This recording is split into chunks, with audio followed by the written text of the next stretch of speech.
Welcome back, everybody. Today we're going to be taking a look at the developer update for Etheria Restart. There has been a lot that has been announced, and honestly, though Etheria had quite a exciting and quite an interesting intro to its life, I will say that there definitely still needs to be work done to it. With this though, before we get into today's video, I do want to say that today's video is going to be sponsored by Etheria Restart, so thank you again to them for sponsoring today's video. But I will be still giving a very cohesive and very in-depth and fair take as to what's being said or what's being covered in the developers update. Without further ado though, let's break down everything that they've announced. Now, first and foremost, they've essentially announced that there's going to be more communication and community involvement.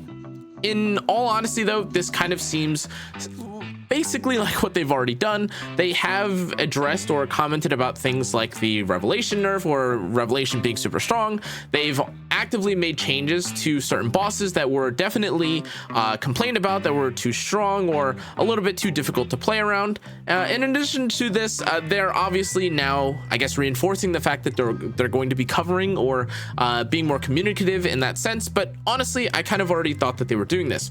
To add to this, they are also trying to explore ways to make the early game, I guess, aspect, or in terms of like getting to the mid game and late game, a bit easier for newer players, which honestly seems fair.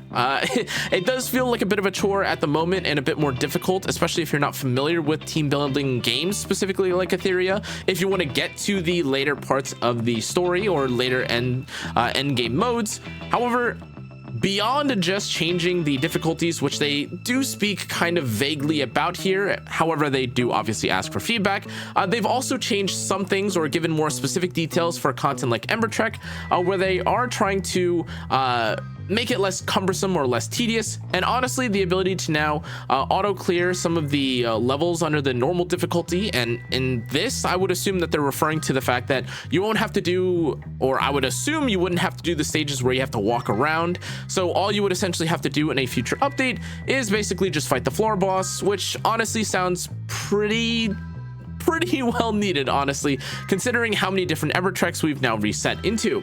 Now, in addition to this, they've also announced that with the anti-sync echoes for the Union bosses, these two will be supporting ×5 battle, obviously just meaning that you'll be able to clear through these faster. However, in addition to this, they've also, I guess, been more transparent about saying that they're trying to be more rewarding in terms of the monetization options. Honestly, this section is about as subjective or as per person-y in terms of how you feel about it as can be. They aren't announcing that they're stopping monetization, and honestly, from a business POV, I can't imagine that a business ever would, so it is what it is. However, next, they've also announced that they are working on new anima skins. However, I will say the majority of the anima skins that are in the game right now are pretty okay, but honestly mostly just recolors or chromas if you guys are familiar with League. Now, in addition to this, they're also I guess now being more transparent about how they're going to be adjusting things when it comes to RTA, and they've also mentioned things like a mid-season patch, despite I guess prior or previously saying that they wouldn't do it in between the active season of RTA. Now, they are also trying to collaborate and discuss directly with the top RTA players and the community, which is nice. However, as per what we've seen recently with things like the Revelation nerf, they obviously have to be a bit more careful, because although Revelation and just taking as many openers as possible and then spamming Revelation on them was not very, how should I say, very balanced, the alternative, and as they mentioned, is not necessarily super healthy either, where now players are trying to play a bit more slow and a bit more bruisery. Now, the major change, and honestly why I'm a bit excited about this update, is because they have finally acknowledged or given more specific details for how they're going to tackle one of the game's biggest, I guess, pain points at the moment, which is gearing, and that's by entirely reworking or overhauling the module essence shop.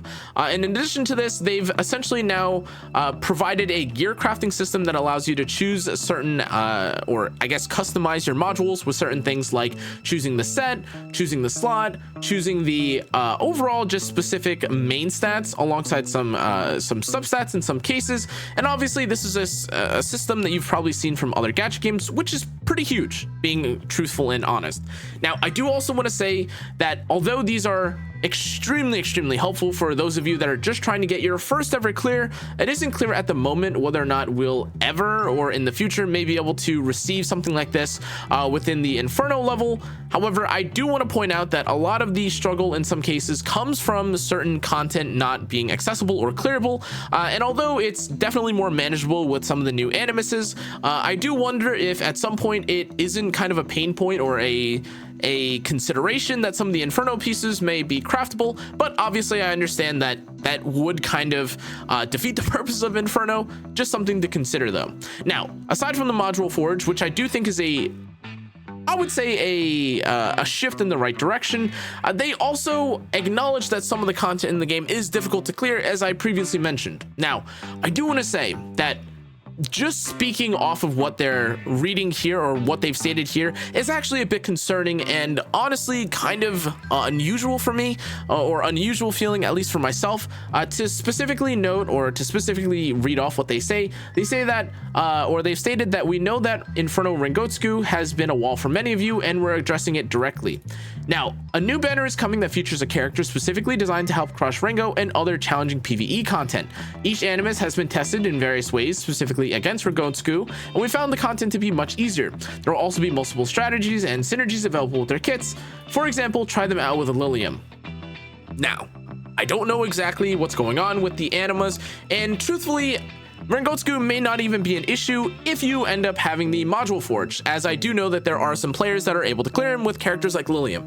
However, I do really want to fixate on the fact that if there is a difficult piece of content, the way to fix something like a unclearable boss is not by releasing a banner that you then have to pull for. I kind of expected Rengotsuku to essentially have been nerfed the way that they did for the other characters, or in some other ways I kind of expected them to buff previous characters in a way that they would be able to, I don't know, prevent themselves from being stunned or prevent Rengotsuku from dealing so much damage, any of these things, instead of what they ended up dealing with instead, which is, well, hey, now pull for these extra characters to now deal with said difficulties in the end game. Now, again, this is the first time that they've done this, and admittedly, though they are very responsive to feedback, I, for one, am not a huge fan of the idea of any content being specifically designed with, again, clearing or forcing players to take a specific character in mind.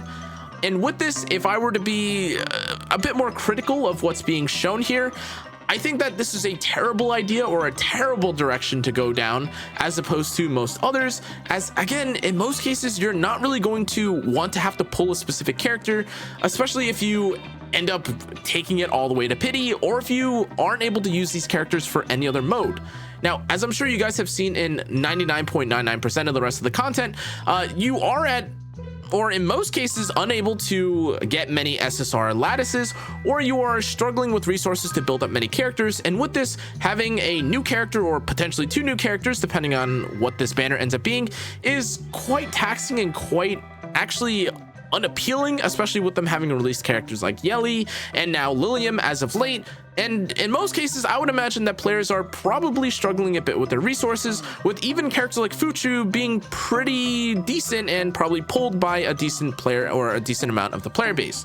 Now, to add to this, they've also announced future events, and although a lot of players have definitely struggled with or probably not been huge fans of the most recent RNG event with the Blessed event, or rather the Dreamscape event, I do want to announce, or I do want to say that despite this, honestly, them trying out events is not necessarily the worst thing in the world, especially if you were able to work upon or build upon these events in the future. However, at least from my own POV, I honestly was not a huge fan of the event as a whole, though I did see a lot of people commenting that if it were just presented a bit differently, as in if it weren't a bit of a bait into believing that you would get more lattices or more pulls, the overall rewards from the event were actually pretty decent, especially when it came to the credits or some of the other build-up material, or rather character materials as a whole. Now, to add to this, they are also announcing that they're going to be releasing this game in other countries, presumably, which is cool. And effectively, that's basically all that we had in terms of the patch. or the announcement and the dev blog type update that we've had from Etheria Restart. Overall, my thoughts are that, well, it's a good step in the right direction. And honestly, though we don't really see too much, I think that the gear crafting change is pretty huge for most players. Although this is the case, and I don't want to necessarily, you know, harp on the banner too much, I do really like the module forge. However, I do just need to say that again, like the idea of releasing a banner to beat a piece of content, as opposed to either nerfing the content, which they've already done in the past, or buffing old, maybe less used characters in order to clear it, seems like a missed opportunity and a bit of a missed W for the Etheria Restart devs. That's going to be it for today's video though, guys. Thanks again for watching. Thanks again to Etheria Restart for sponsoring today's video though, and I'll see you all in the next one. Stay safe, stay healthy. Good night.